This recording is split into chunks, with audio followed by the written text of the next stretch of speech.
पेशकश ground report.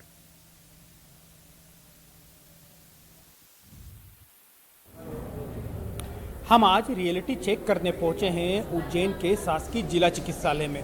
दरअसल यह जिला चिकित्सालय संभाग का मुख्य केंद्र बिंदु माना गया है क्योंकि उज्जैन संभागीय मुख्यालय है। यहाँ पर करीब 450 से अधिक बेड है, परंतु एक सबसे बड़ी लापरवाही यहाँ देखने को मिलती है कि ये जो सामने की ओर आप सड़ाव देख रहे हैं, इन सीढ़ियों पर ये जो भी मरीज आ रहे हैं, आप सामने देख सकते हैं, यहाँ पर इन मरीजों को चढ़ाव के द्वारा ही, सीढ़ियों के द्वारा ही नीचे उतरना पड़ता है।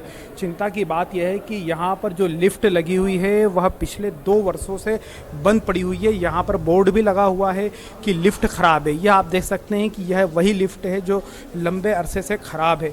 हम कुछ मरीज भी हैं, उनके परिजन हैं, उनसे भी चर्चा करेंगे। सर, यहाँ पर आपको सीढ़ियों से चढ़ के उतरना पड़ रहा है, किस प्रकार का यहाँ व्यवस्था है?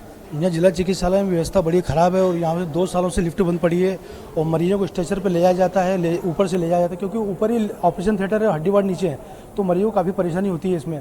अभी कल ही की घटना की मजदूर एक व्यक्ति को हम स्ट्रेचर पे लेके गए थे तो वो व्यक्ति स्ट्रेचर पर गिर गया था। काफ़ी बहुत दिनों से परेशानी आ रही है। जनप्रतिनिधि, शासन प्रशासन सभी को मालूम है कि यहाँ की लिफ्ट ख़राब है, लेकिन 2 साल से कोई सूद लेने वाला नहीं है यहाँ पर। आप देख सकते हैं कि यहाँ पर संभागीय मुख्यालय के जिला चिकित्सालय के यदि ये हाल हैं तो जिले के तहसीलों के क्या हाल होंगे?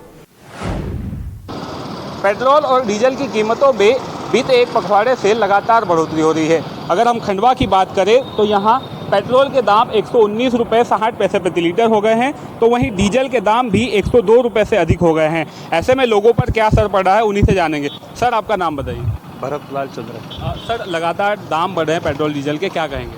गलत है ये तो, बहुत गलत है। कैसे असर पड़ रहा है आप पर? बहुत गलत असर पड़ रहा है। आप पर कितना, घर चलाना कितना मुश्किल हो रहा है? बहुत ही ज़्यादा मुश्किल। परिवार में 5-6 सदस्य, कैसे क्या कर पाऊँगा मैं, बताइए। क्या मांग करेंगे सरकार को? ध्यान देना चाहिए इस ओर। बिल्कुल, सरकार ने ध्यान देना चाहिए। सर, आप क्या कहेंगे सर इस बारे में? सर, मैं तो ये कहूँगा कि जो अपने स्टेट के जो टैक्स वगैरह जो अलग से लगाए हुए हैं उसको अंदर चार्जेस कम करना चाहिए, और ये जो भार हम पे, जनता पे पड़ रहा है, ये भार हम पे नहीं पड़ते हुए सरकार को थोड़ा समझना चाहिए। किस तरह का असर पड़ा है सर, थोड़ा सा समझाने की कोशिश। क्या है, जो आप भी देख रहे हो, 119 रुपये 60 पैसे पेट्रोल हो गया, तो असर तो सर पड़ेगा ना, क्योंकि असर पड़ रहा है। तब पहले हम लोग क्या डलाते थे पेट्रोल, अब डला के बड़ा सोच समझ के चलाना पड़ रहा है। सीधी बात आपको बताऊँ तो हर आदमी को अब जो वाहन घर से बाहर निकाल रहा है तो उसे सोचना और समझना पड़ रहा है। खंडवा के पेट्रोल पंप की बात कर रहे हैं हम, 120 रुपये के लगभग होने में आ गए हैं पेट्रोल के दाम, और डीजल के दामों में भी लगातार बढ़ोतरी हो रही है। लोगों का कहना है कि सरकार को इस ओर ध्यान देना चाहिए क्योंकि सीधा असर जेब पर पड़ रहा है और आर्थिक मार पड़ रही है।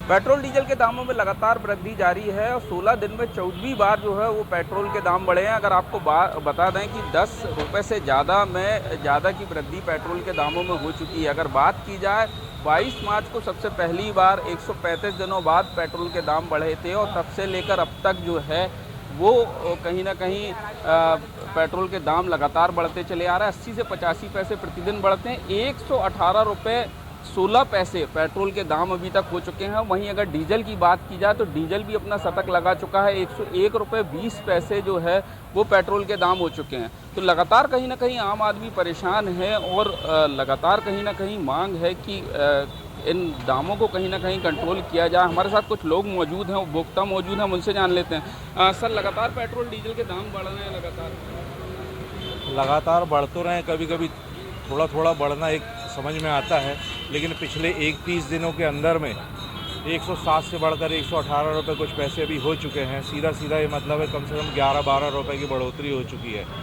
तो ये बिल्कुल उचित नहीं समझ में आता है, क्योंकि बहुत छोटे और गरीब निम्न वर्ग के तबके जो होते हैं, सबसे बड़े बहुत समस्या का सामना करना पड़ता है उनको।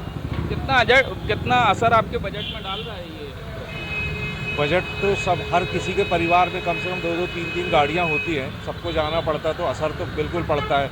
अगर केंद्र सरकार और राज्य सरकार इसमें टैक्स में कटौती करे तो निश्चित ये पेट्रोल डीजल सस्ता हो सकता है।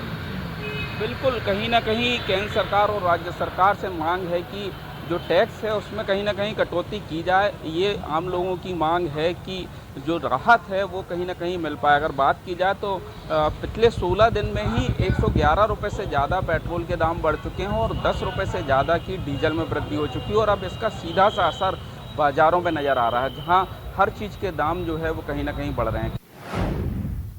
5 महीने तक विराम लगने के उपरांत लगातार हर रोज़ पेट्रोल डीजल के दाम बढ़ रहे हैं।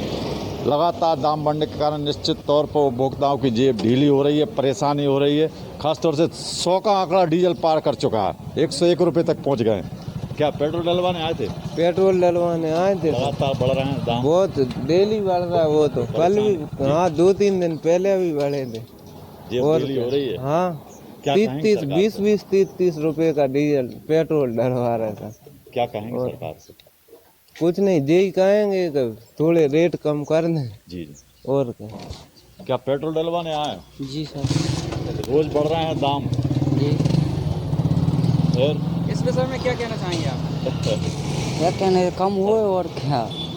कितना हो गया दाम अब पेट्रोल का? दाम अभी भाई साहब 118 रुपये 21 पैसे है जी। और इससे क्या है, ग्राहकी पे भी असर पड़ता है। और जो कितने हो गए? डीजल का 101 रुपये 20 पैसे है। रोज बढ़ रहे हैं? रोज बढ़ रहे हैं, डेली अभी 7-8 दिन से कंटिन्यू 70-80 पैसे बढ़ रहे हैं। 118 रुपये 118 रुपये हो चुका है अभी दाम।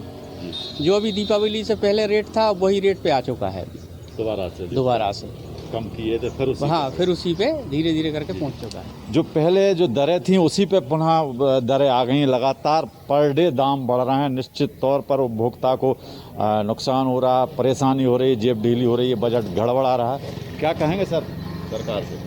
ये कहेंगे साहब, पेट्रोल बहुत महंगा हो रहा है पहले से और बढ़ता जा रहा है, इसको कम करना चाहिए और महंगाई पे थोड़ा सरकार को ध्यान देना चाहिए। जी जी। क्या है, जितना पेट्रोल डलवाते थे आप? जी जी, कम, बहुत कम डलवा रहे हैं सर। क्या करें, अब काम चलाना पड़ रहा है इस वजह से। ठीक है, सरकार से बजट बहुत गड़बड़ हो रहा है। निश्चित तौर पर उपभोक्ता जो कह रहे हैं, सरकार से अपील कर रहे हैं कि दामों में कमी करें। लगातार दाम बढ़ने के कारण जेब ढीली हो रही है, लोग परेशान हो रहे हैं। और जो पेट्रोल पंप के कर्मचारी वो बता रहे हैं कि उनकी ग्राहकी है उस पर भी असर पड़ा है दाम बढ़ने के कारण।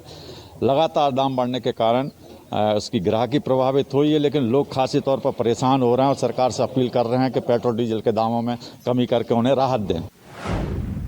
मध्य प्रदेश के मुखिया शिवराज सिंह चौहान जी का कल कटनी आगमन हो रहा है। आपको बता दें कि ये ओवरब्रिज का कल लोकार्पण करेंगे, जिसकी लागत 85 करोड़ रुपए से अधिक बताई जा रही है और ये ब्रिज पूरी तरह बनकर तैयार हो चुका है। कल इसका लोकार्पण करेंगे। उसके बाद आपको बता दें कि कटनी जिला अस्पताल में भी 3 मंजिला इमारत के लिए भी वो भूमि पूजन करेंगे और अन्य कार्यक्रमों में शिवराज सिंह चौहान कल शामिल होंगे। बढ़ती महंगाई और बढ़ते पेट्रोल डीजल के दाम लगातार आम इंसान को चिंता में डाल रहे हैं। आम इंसान परेशान हो चुका है कि पेट्रोल डीजल के रोज़ाना बढ़ते हुए दाम उसका बजट बिगाड़ के रख दिया गया है और पेट्रोल डीजल के दाम महंगे होने की वजह से जो बाकी की चीज़ें हैं उनके परिवहन में जब महंगाई का असर पड़ रहा है तो बाकी की चीज़ें भी, इस्तेमाल की चीज़ें महंगी हो रही हैं। छिंदवाड़ा के अंदर जो आज पेट्रोल का दाम है वो 120 रुपये 16 रुपये प्रति लीटर है और जो डीजल का दाम है वो 103 रुपये 1 पैसे प्रति लीटर है। उपभोक्ता कितने परेशान हैं ये उपभोक्ताओं से ही जानते हैं। जब पेट्रोल डीजल के दाम इतने बढ़ रहे हैं, महंगाई इतनी बढ़ रही है, तो इनके ऊपर कितना फ़र्क पड़ रहा है। अभी आपने पेट्रोल डलवाया, पेट्रोल का दाम जो है वो 120 रुपये प्रति लीटर हो चुका है। कितना असर है? बहुत ज़्यादा असर सर। सिर्फ पेट्रोल में नहीं, हर चीज़ में आप गिना देंगे आपको, पेट्रोल, डीजल, गैस, घर का गैस, कौन सी चीज़ है जिसमें महंगाई नहीं है सर? हर चीज़ में। आज आप अन्ना क्या करते हैं आप? सर मैं खेती करता हूँ सर। और खेती में देखो सर, खातू, DAP, हर चीज़ में रेट बढ़ा हुआ है सर। बहुत परेशानी। ट्रैक्टर का इस्तेमाल करते हो? ट्रैक्टर का इस्तेमाल कर। डीजल महंगा हो गया सर, कम कर दी। अब ऐसा लग रहा है फिर से पालना पड़ेगा। क्या करोगे आप सर? इतना महंगा अगर हो गई, हर चीज़ महंगी हो गई है। कैसे? गेहूँ 2,000 रुपये बिक रहे हैं, लेकिन खातू लेने जा रहा है आज DAP 1,200 रुपये की। यूरिया के रेट बढ़ा दिए इन्होंने हर चीज़ में। और यहाँ तक कि सर हम लोग अगर खेती के जो सामान ले रहे हैं, कहते हैं खेती में हम लोग वेट नहीं ले रहे हैं सर, उसमें भी GST पे लगा रहे हैं हर चीज़ में। तो खेती में भी लगेगा, डीजल में भी लगेगा, तो साला आदमी करेगा क्या बताइए? बहुत परेशान है, नाराज़ भी हैं, साफ नज़र आ रहा है। एक उपभोक्ता और है, इनसे जानते हैं। पेट्रोल डलवाने आए हैं, 120 रुपये प्रति लीटर पेट्रोल हो गया। बहुत ज़्यादा महंगाई है भाई साहब, बहुत ज़्यादा परेशानी है। पूरा बजट बिगड़ चुका है घरों का और सभी तरफ से महंगाई की। कुछ कटौती भी करनी पड़ रही होगी घर की चीज़ों में? बहुत ज़्यादा। क्या क्या कटौती? होटलिंग बंद, आप कहीं बाहर आना जाना जो आप टूर बनाते हो ये सब बंद। क्या करोगे आप? रोज़मर्रा की चीज़ों से मतलब अपना घर चलाओगे या ये सब करोगे? रोज़मर्रा की चीज़ों के लिए अपना घर चलाओगे कि ये सब करोगे, ये कहना इनका है। और इनका ये भी कहना है कि जो पेट्रोल डीजल के दाम बढ़ रहे हैं उसकी वजह से तमाम चीज़ों में अपने शौक में इन्होंने कटौती कर दी। वहीं जो एक किसान थे उसने भी अपनी पीड़ा बताई है। तो जो पेट्रोल डीजल के दाम बढ़ते हुए दाम है वो आम इंसान को खासा परेशान किए हुए हैं। मुख्यमंत्री शिवराज सिंह चौहान ने आज युवा संवाद किया और खंडवा के एनआईसी कक्ष में हैं। यहाँ जिले भर के जो कॉलेजों के छात्र छात्राएं हैं उन्हें बुलाया गया था। उन्होंने भी इस संवाद को सुना है। चयनित एक छात्रा भी थी जिससे संवाद होना था, हालांकि उनसे संवाद नहीं हो पाया, लेकिन उन्हीं से जानने की कोशिश करेंगे कि आखिर वो क्या प्रश्न लेकर आए थे और वो क्या जानना चाह रहे थे। क्या नाम है आपका? ट्विंकल उपासे। क्या प्रश्न लेकर आए थे? मेरा प्रश्न ये था कि मुख्यमंत्री जी ने नई शिक्षा नीति के उपलक्ष्य में जो मतलब योजना बनाई है वो तो बहुत लाभान्वित हुई है, लेकिन जो उद्यमिता आगे बढ़ रही है वो भी उनको करना चाहते हैं। मेरा प्रश्न यह था, महिला उद्यमियों की संख्या हमारे प्रदेश में अपेक्षाकृत कम है, इस दिशा में विशेष पहल की जानी चाहिए। आदरणीय सर, आप क्या और प्रयास कर रहे हैं? बिल्कुल, ये आपका प्रश्न था। आपसे संवाद हो नहीं पाया, लेकिन जो संवाद हुआ है बाकी छात्र छात्राओं ने जो किया है, क्या सीखने को मिला? उसमें हमें सीखने को मिला, जो योजनाएं हमें नहीं पता थी वो योजनाओं के बारे में पता चला। बहुत सी योजनाएं जो मामा जी ने कल लागू की है उनके बारे में भी हमें आज जानने का मौका मिला। हमें बहुत सारी योजनाओं का लाभ मिला, इससे हमें आगे पढ़ाई करने में और भी इजी हो जाएगा। बहुत सारी सुविधाएं मिली जिससे हमारी पढ़ाई और भी आगे तक चल सकती है। जा सकती, सभी के लिए नौकरी उपलब्ध नहीं हो सकती, लेकिन स्वरोजगार की जो योजनाएं मध्य प्रदेश सरकार चला रही है उनके बारे में युवा संवाद के माध्यम से मुख्यमंत्री शिवराज सिंह चौहान ने प्रदेश भर के छात्र छात्राओं के साथ खंडवा के छात्र छात्राओं को भी इसकी जानकारी दी है। ये युवा कॉलेज के हैं और भविष्य में चलकर ये स्वरोजगार से जुड़े, इस तरह की जानकारियां भी इन्हें मिली है। भाजपा के स्थापना दिवस पर प्रदेश के मुख्यमंत्री शिवराज सिंह चौहान द्वारा आज युवा संवाद कार्यक्रम का आयोजन किया गया था, जिसमें प्रदेश भर के कई कॉलेज के छात्र छात्राएं सम्मिलित थे। जहां बैतूल जिला मुख्यालय के जयवंती अक्षर महाविद्यालय के छात्र छात्राएं भी इसमें शामिल थे, जिनके द्वारा लाइव संवाद कार्यक्रम सुना गया। हमारे साथ कई छात्र यहाँ पर मौजूद है, इनसे जानेंगे कि क्या कार्यक्रम का आयोजन किया गया था और किस तरह से यहाँ पर मुख्यमंत्री द्वारा जानकारी दी गई थी। क्या नाम है आपका?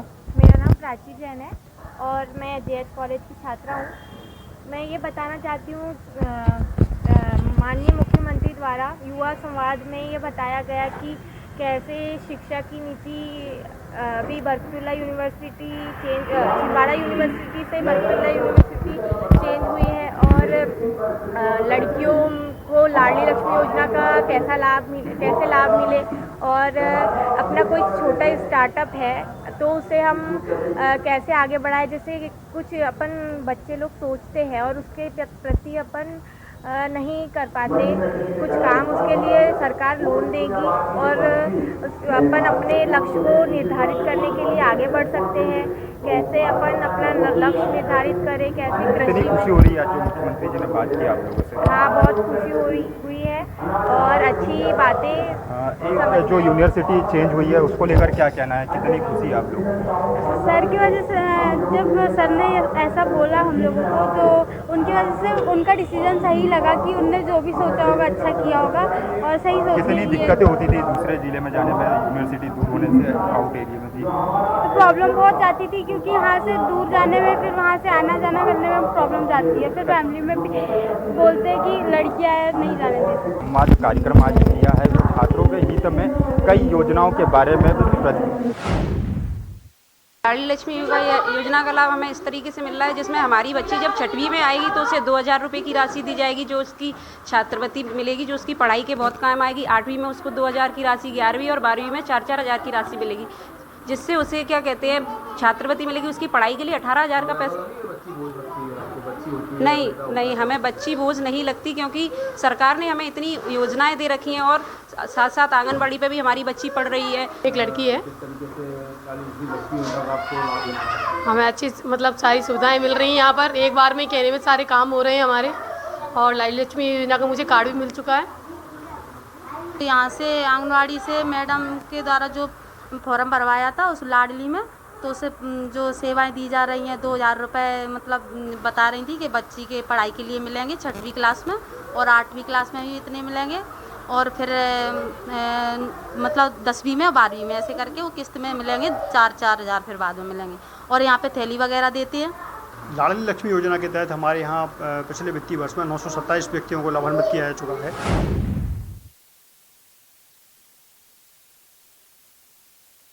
काफ़ी कुछ चेंज हुई है। जिस प्रकार की अपन देखें, स्वच्छ भारत इंदौर मिशन के तहत इंदौर आज नंबर 1 है। इसमें माननीय कमिश्नर मैडम, जिन्होंने प्रसव के दौरान भी 10 दिनों के अंदर फील्ड में आकर इंदौर को स्वच्छता का तमगा दिलाया, इसी प्रकार महिलाओं को प्रोत्साहित किया एवं आज समाज में महिलाओं का एक अलग स्थान प्रतीत होता है। हाँ, बिल्कुल बदल रही है, क्योंकि अब लड़कियां बोझ नहीं हैं। पहले आदमी को लगता था ऐसा कि लड़कियां पैदा होती है तो बोझ है, लेकिन अब ऐसा नहीं है। अब लड़कियां ही हर चीज़ में आगे बढ़ रही है। शिक्षा के में हो गए या किसी जैसे मेडिकल में डॉक्टर बन रही है, सब चीज़ों में लड़कियां अब आगे बढ़ रही है। मैं ये कहना चाहूँगा कि लड़कियां तो कोई तो वो नहीं है, उसके बाद लड़कियां आगे बढ़ाती है, और उसके बाद तो लड़कियों से तो जीवन तो आगे तो चलता है, और उसके बाद तो अगर लड़की बढ़ती है तो माँ बाप को भी बढ़ाती है, और माँ बाप को बढ़ाती है तो आगे चल के तो पूरी पीढ़ी बढ़ती है। आज के क्षेत्र में महिलाएं पुरुष से किसी भी तरह से कम नहीं है। सभी तरह से महिलाएं पुरुष के बराबर काम कर रही है। हर क्षेत्र में देखिए, पेट्रोल पंप है, एयरलाइंस है, गाड़ी वगैरह जो भी है, सभी में मतलब महिलाएं किसी भी तरह से पीछे नहीं। पहले बोलते थे कि महिलाएं सिर्फ हाउसवाइफ बनकर रह गई है, लेकिन अब ऐसा नहीं है। हाँ, बदल रही है। किससे क्या लग रहा है आपको, कैसे बदल रही है? ये बताइए, लड़का लड़की बराबर चल रहे हैं आजकल, कोई फर्क नहीं है लड़का लड़की में। जी, आपको लगता है आप लड़कियों को अच्छे से पढ़ा भी रहे हैं सब? हाँ, क्योंकि मेरे खुद के लड़की है, हम लोग पढ़ा रहे हैं तो हम जान रहे हैं। सब तैयारी बराबर करा रहे हैं लड़का लड़की को, दोनों को। जी, तो मैम लड़कियाँ आपको लग रही है हर क्षेत्र में अब आगे? हाँ, अब आगे है लड़कियाँ। लेकिन इसमें जो रेशियो था, पुरुष और स्त्री का रेशियो था, उसमें स्त्रियों को अक्सर गर्भ में मारने की जो परंपरा थी, वो एक तो ये कि शिक्षा का लेवल कम था। लोग उस चीज़ को एक बोझ मानते थे कि लड़कियां होंगी तो उनको दहेज देना पड़ेगा, लड़कियां पराए घर चली जाएंगी। इस सोच को बहुत कुछ शिक्षा ने बदला है। मतलब मैं तो गांव से बिलोंग करती हूँ, तो जैसे गांव जाती हूँ तो वहाँ भी आजकल जो फैमिलीज़ हैं वो लड़की ही मतलब चाहते हैं, और जबकि गांव में ऐसा नहीं है कि लड़कों की ज़्यादा चाहत रखते थे। अब बिल्कुल अपोजिट है गाँव में। जो चेंज हुआ है वो बहुत मेजर रोल प्ले कर रहा है। नाउअडेज ऐसा कहते थे कि औरत ही औरत के दुश्मन है, पर अब ये सिनेरियो चेंज हुआ है। फैमिली में जो हमसे बड़ी औरतें रहती हैं वो जनरली ये कहती है कि बेटा हो या बेटी कोई फ़र्क नहीं पड़ता, and they are happy with girl child nowadays. You can say reasons हैं क्यों इतना चेंज आया है कि आजकल जब किसी लड़की का जन्म होता है तो भी लोग उतना ही अप्रिशिएट करते हैं और उतने ही प्रसन्न होते हैं जितना कि बॉयज़ या लड़कों के होने पे होते थे। तो क्योंकि बहुत इन दोनों के बीच में अंतर अब कम हो गया है, दोनों ही पेरेंट्स को इक्वली फ़ायदा तो नहीं कहना चाहिए, इक्वली उनका ख्याल रख सकते हैं, इक्वली उन्हें अफेक्शन प्रोवाइड करते हैं। अब उसमें कुछ जो योगदान है वो तो अपना है ही है शासन का, तो शासन हमको योगदान दे रहा है। इसके लिए ही जो है पेरेंट्स भी फ्री माइंड से पढ़ा रहे हैं बच्चों को कि उनको जो दहेज देना और ये सब जो है, और आजकल वो कंडीशंस भी है कि ना ससुराल पक्ष भी ऐसा कोई। अभी हम जिला चिकित्सालय में हैं, यहाँ पर प्रसूति वार्ड है, और अगर हम बालिका शिक्षा पर, चिकित्सा पर बात करें तो शासन लगातार इस पर अधिक से अधिक बजट देकर बेटी पढ़ाओ बेटी बचाओ और लाडली लक्ष्मी योजना जैसी कई योजनाएं चला रही हैं, जिससे बालिकाओं के जो लिंगानुपात है उसको बढ़ाया जा सके। अगर हम ज़िले की बात करें तो अभी ज़िले में 937 का आंकड़ा यहाँ पर रेशो चल रहा है, प्रति 1000 बच्चों पर 937 लड़कियाँ हो रही हैं। हम हितग्राहियों से भी बात करेंगे यहाँ पर कि हितग्राही कितने संतुष्ट हैं शासन की जो योजनाएं चल रही हैं बालिका संरक्षण पर, उनके सशक्तिकरण पर, तो वो कितना इसको सही मानती हैं। शासन द्वारा जो योजनाएं चल रही हैं बालिका शिक्षा पर, बालिका सशक्तिकरण पर, तो कितने संतुष्ट हैं आप? आपको क्या योजनाओं का लाभ मिलता है? हाँ मिलता है। जी, क्या नाम है आपका? रानी देवी। कहाँ से आई हैं? वंडा हनौता से। अच्छा, डिलीवरी हुई है आपके यहाँ? हाँ। क्या हुआ है? बेटी हुई है। बेटी हुई है।